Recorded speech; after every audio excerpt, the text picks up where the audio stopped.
Hi everybody, it's Andrew Hutchings here, and by request of a fan or someone who likes watching my videos, I don't know if it sounds weird to call someone a fan when they have those like OnlyFans websites for weird things, but yeah, by the request of someone in the comments section, I am making this video on how to use NLP. Actually, I forgot what that even stands for. But basically, to buy alcohol. When I was very young, probably like, I don't know, 9 or 10, like 10 years old, I started learning about psychology, the mind, hypnosis, NLP, and a variety of things. And I found it very interesting, and I practiced, and I could never get to the point of being able to do the stage type hypnosis where you like pull on someone's arm and they fall asleep.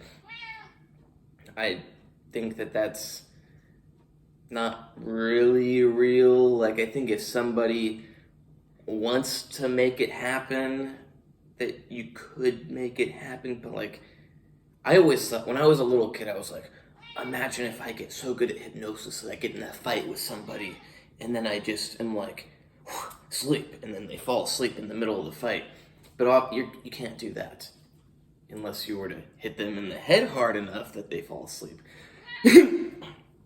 Sorry, my cat's making noise. But basically, this video is on how to use NLP or hypnosis to get alcohol. And I have to start off by saying that I did have a little bit of an advantage. Oh, and I would get the alcohol from ages of like 15 to 19. The advantages were that I started working out when I was 10 years old, so I had the muscular development of someone that was older than myself. Although I wasn't this size when I was 16, let's say. When I was 16, I was still pretty big. I only weighed 16, like 145 pounds. Yeah, like about 145 pounds. But that was pretty big for a 16-year-old. And it, like, even though I'm up to like 174 right now, and it seems like I'm way heavier and bigger, I'm not way bigger than I was when I was, I'm bigger, but I wasn't small when I was 16. I really should have realized it more and competed in competitions or done weightlifting competitions. And on top of that, I could grow sideburns. So I would grow them like down to here. So I had a little bit of facial hair and I had more muscular development. So I did look a little bit older than I actually was.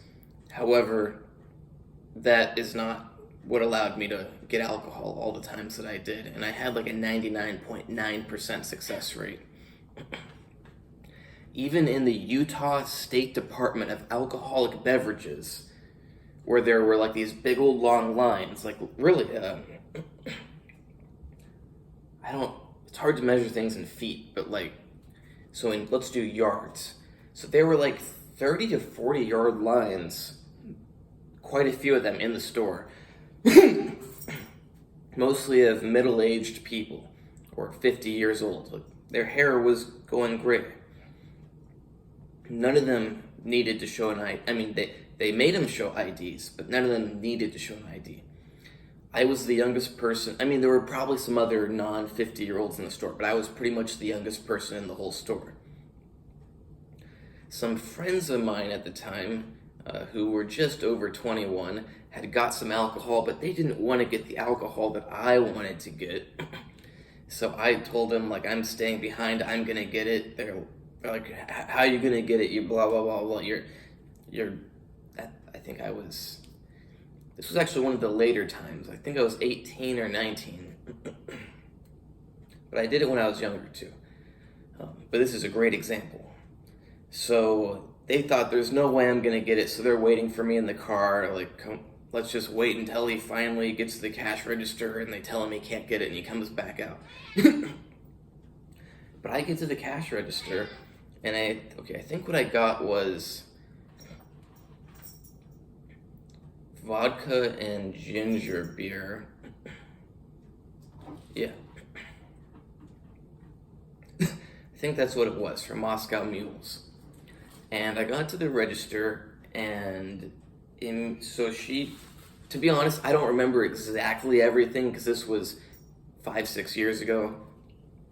But she's ringing me up, and normally I do it a little bit different, but in this particular time, I just started talking about, oh, I was looking for the ginger beer, and I could only find X, Y, and Z, and I was wondering if you had...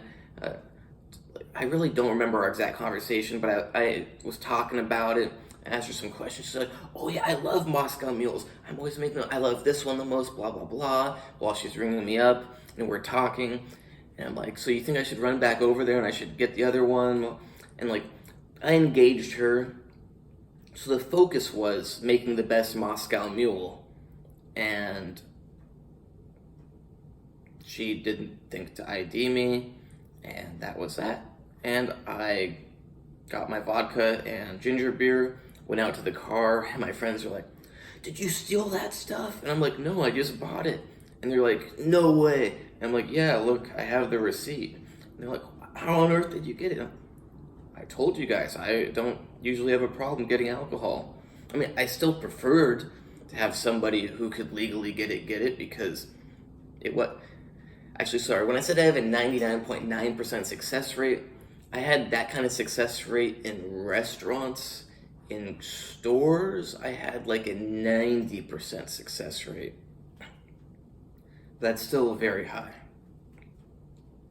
But the typical approach, and sorry that I didn't just get straight to the point, is when they're ringing you up, you have to be very in tune with the other person, and you have to be able to tell when their brain is just starting to form the thought of IDing you. Which means you got to go through that line a lot of times and fail a lot of times in the beginning. Because you have to figure out exactly when that thought to ID you is first forming. So let's say that this is like the deep inside their brain and it has to come out to the surface. And let's say that my here is when it breaks the surface and they're fully conscious of it and they're going to ask you. So when you can see that it's starting to build up, that didn't make enough noise, sorry. As you see that it's starting to build up, you gotta do something that right before it gets to the surface, because you're not gonna notice it right when it's here, but as it starts to form in their mind, you can tell that they're starting to think about IDing you. You gotta do something that's gonna wham, not literally hit. I mean, if you literally hit them in the head, they'd probably forget too, but then it would mess things up, and then later they don't hit him in the head. But you gotta do something like, hey, that scared my cat. It was perfect. It would have worked. And they go, oh, sorry, I didn't mean to do that. You hand them the money. That's that done. Because as the thought is forming, if you cut it off before it gets above a certain threshold, they will forget about it. At least for a little while, long enough for you to pay for your alcohol and get out of there. Also, I am not encouraging you to illegally buy alcohol. Young people should, I don't think that young people shouldn't drink alcohol or should, but what I should say is I'm not encouraging you to break the law. Alcohol is not good. I don't think that you should need to be 21 to drink it in the United States. But don't break the law. I'm not encouraging you to break the law. I should have said this at the beginning of the video. It's purely educational. So yeah. You just have to get used to being able to spot when that thought is starting to form, which means you gotta have a lot of experience with going through that line, and you gotta be an aware person, and I can't explain it anymore. You just gotta be aware of when they're starting to form that thought that they're gonna have to ID you. Because every day they go through a certain routine. It's automated in them. They're not really thinking about it a whole lot. If they've been working in the grocery store for a while, it's really simple. They ring up the alcohol, they look, the person's not 70 years old, they ring up the rest of the stuff, and they get to the end and they ask for your ID, or maybe when they ring it up, They look at you, they look at the alcohol, then they ask, honestly, I don't buy much alcohol. I don't remember it's been a long time. I mean, I do buy alcohol occasionally, but I don't pay attention nowadays. But learn their routine, because they're going to go through a routine where like they scan the alcohol and then they ask for your ID. You have to get to it so that you notice exactly when that thought is starting to form, like I said, and cut it off before it can get above a certain threshold in their brain. And they will forget about it temporarily. You can accidentally like hit your hand against something, you can do a loud cough, you can drop something, you can interrupt them with a question. It doesn't matter what you do, so long as it kind of like snaps them away and kills the thought. Like, if you ever been about to, like, you're in a conversation and you're about to say something, but then someone cuts you off and then you can't remember what you were about to say, that's what you need to do. Cut them off, and then they can't remember what they were about to do. And then you go through and you're out of there. How you can practice this. It's not that hard if you have a dog. Now, it's not, you can't practice all of it with a dog, but you can practice one important part, which is your timing. So have your dog, and you know dogs like to sniff plants and stuff. I don't know exactly what they love to sniff the most. I mean, I had a dog for a long time, but who knows? Maybe there's certain things in there that they think smell good. I don't know. Food, obviously. But other things too. So when your dog is sniffing and, you know, like trying to pull on the leash and it won't budge, like I had a golden retriever. I mean, I could pull the dog away, but I didn't want to break its neck. But like, you're pulling on your dog, it won't budge. Practice snapping your fingers and a microsecond later, pulling on the leash. Just a little tiny pull. Just the slightest pull. Or what I would do is I would just slide my foot against the ground so that the rubber of my shoe made like a squeaking or screeching noise with the ground. It doesn't matter what you do. You could cough, you can snap. I like snapping. Sometimes I would do the foot thing. Usually I just snap. But occasionally, like, you go to snap and your fingers don't snap, so then I would do the foot thing. But you gotta get the timing just right so that, like, that noise takes their attention for a split second. And in that split second, you give a little nudge on the leash, and they just go. It works. It's amazing. I can still do this very well. I'm not quite as good as I used to be, but like I've walked friends' dogs from time to time, and their dog's sniffing, and I just snap them. And it seems really simple, like, oh, just snap and pull, but you do have to get the timing, guys. It's not extremely hard, but it does take some practice. I mean, I don't know if I'm even doing it right now. But I do know that I did it a couple months ago when I walked a friend of mine's dog, and I did it good most of the time. So yeah, that's it. Not that I don't want you to break the law, but first, also, it's included in what I was going to say. So first, try to make yourself look as old as possible, which includes dressing like an adult. Don't go in wearing, obviously I look like an adult even if I wear this shirt, but don't go in wearing like a t-shirt and basketball shorts. Go in wearing a Hawaiian shirt and nice pants or something. I mean, don't go in dressing unusual. Just go in dressing usual, but more like an adult. I mean, not that all adults dress well. I mean, nowadays nobody dresses well. But don't go in dressed exactly like a kid. Also, learn about your alcohols. If you can't have a conversation about different alcohols and different drinks, you're probably underage, or you just turned 21 and you have no knowledge. This is more important for when you're drinking at a bar. Because, I mean, like I explained, like, you can do conversation to take them away from thinking. And if you can't have a conversation about different drinks and alcohols and which one's your favorite, which one you don't like, oh, that one's too much like this one's too much like, yeah, could you have this, blah, blah, blah. If you know all the details, subconsciously, whether they consciously think about it or not, that tells them that you've been drinking. You're okay to drink. Because they associate, if you know all the details about all your different drinks and stuff, they associate that with you having actually drank them all. And they associate that with being old enough to legally do that.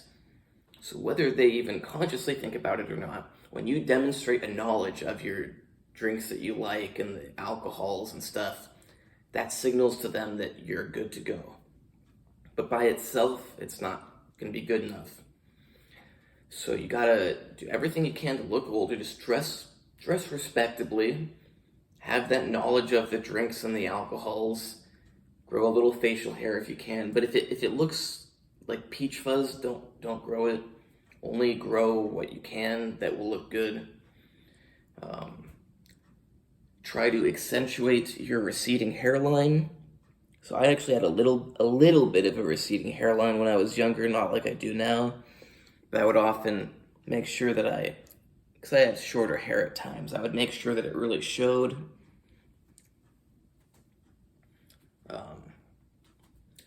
Also, when I got a lot of injuries, I was in extreme pain, looking like I was gonna murder people, which I was not actually going to, but I had so much pain and adrenaline pumping through me at all times that people probably just wanted to give me the drink and get away from me. I mean, I would walk into stores and people would get away from me.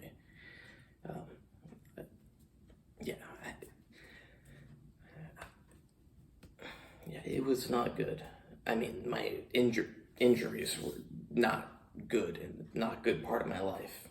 But it did help me to be able to, to be honest, I needed alcohol.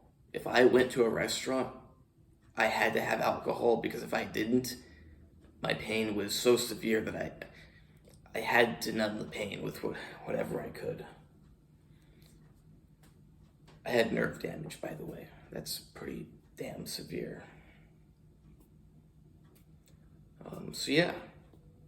Practice with walking a dog, and when it's sniffing and it won't budge, you do the snap and the pull, get the timing down, go to the grocery store and figure out when they start to think to ID you, and make sure you cut that thought off right as it's forming or right before it forms. But optimally, you cut it off right as it's forming, because if you interrupt them before, then they're going to get to the thing that triggers that thought, and they're still going to have it. You have to let it be triggered and start to form, and then you cut it off. And hopefully there's not going to be another trigger. So say you have 2 bottles of alcohol, and she scans the first, and she's just thinking about asking you, and you cut her off, and you block the thought, it goes away, you're all good. But then she goes to the second bottle, sees it, and asks to ID you. So you gotta be smart. Also, be reasonable with what alcohol you get.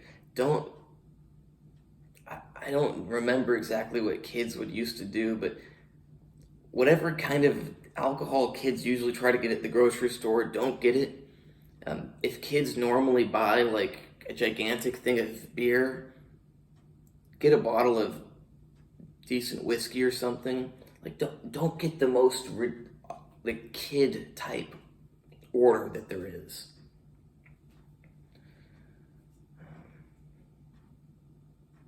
I can't remember for sure, but I think I may have had a problem when sometimes I tried to buy a single beer at grocery stores, because maybe that was one of those kid type things. Whereas I would do better if I got a whole pack of beer, I think. But this was a long time ago, I don't remember for sure. But I do remember the day that I first got my credit card, I was wearing it's very likely that I was wearing the shirt that I wore the first day that I met my wife, fiance. Because we couldn't get married, she's still my fiance, but she's basically my wife. I was wearing this red Hawaiian shirt and jeans, and I think I had boots on, actually, my black Sorel boots. I think I had my glasses on too. I can't remember how my hair was at the time. But I strolled into that grocery store with nice confidence. I can't remember the exact bottle I ended up getting.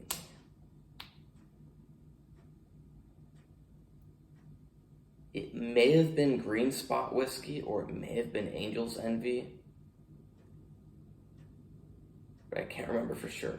But I went into that grocery store. I did my usual, got my bottle of whiskey, went to the checkout, interrupted the thought as it formed, had a nice conversation, went out of there, put my whiskey in the car, went to the bank and signed up for my credit card when I turned 18. And the girl at the bank also thought that, she was like, so how old are you, like 21, 22? Because you gotta project that you're older than you are. All the NLP stuff matters a lot and all those techniques, but if you project that you're a little kid, it doesn't matter, because they're gonna look. Remember when I talked about the triggers that get them to want to ID you? Looking like a little kid is gonna be constantly triggering them to ask for your ID. So even if you cut it off at the main trigger, how you look every time they look at you is triggering them to ID you again. So make sure your appearance isn't a trigger to ID you. Yeah, I went to the bank and she also thought I was older. I think she was actually a little bit interested in me because I was so smooth and confident and everything. And I was like, oh yeah, I just picked up a bottle of blah, blah, blah at the grocery store. She's like, what were you gonna do today? I'm like, oh yeah, I got the bottle of Green Spot. I'm gonna go home and have a few drinks, blah, blah, blah. And I was like, oh, blah, blah, blah. I don't remember our conversation exactly. I kind of remember what she looks like, just average, and I wasn't really interested in her. But yeah, that's that. Don't break the law. You don't want legal trouble. You don't want to screw up your life. But I hope you enjoy this video. I hope that you can get some use out of it somehow without breaking the law. It is useful in other ways as well. And remember, you can hire me for training, advice, consultations, plans, etc. Same thing with diet and supplements, but you can't hire me for medical advice because I don't want legal trouble, just like you don't want legal trouble. You can hire me to consolidate medical information, put it all in one place, give it to you, along with my opinion, and make sure that you're able to understand it and make the most well-informed decisions about your health. You can also hire me for chemistry tutoring, like organic chemistry, general chemistry, advanced chemistry stuff, biochemistry, chemical biology, whatever biochemical sciences that you're having difficulty with, I can help you with. But I do have to say that I'm best at helping with molecular interactions, because that's what I'm just very good at understanding, is how molecules interact with each other. So I like organic chemistry, chemical biology, that kind of stuff. I don't have every single random thing in biology that you could learn in every single biology class on the planet memorized. But if I see the molecules, I can tell you what's probably going to be happening with them. And I'm very good at explaining. I actually had someone tell me the other day, yesterday by now, the last video, it was the same day, that I better explained some biochemical type stuff to someone than his father, who has a PhD in chemistry and similar things. Like, I don't know exactly what all his degrees were in, but one, chemistry something. And actually had another person that same day said that I did a really good job of explaining some biological stuff that had to do with the thing that if you say it, your video gets a go to our website for the real information type thing. The topic that my video got removed for speaking about.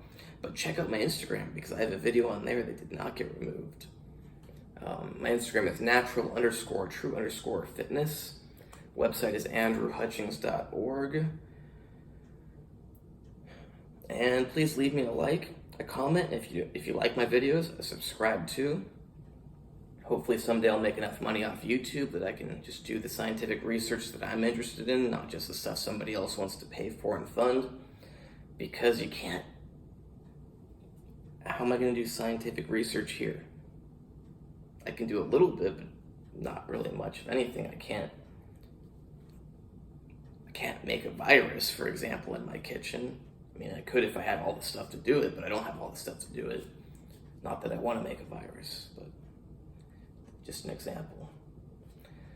But yeah, it'd be awesome if someday I made enough money off YouTube that I could focus on my own scientific interests and research them.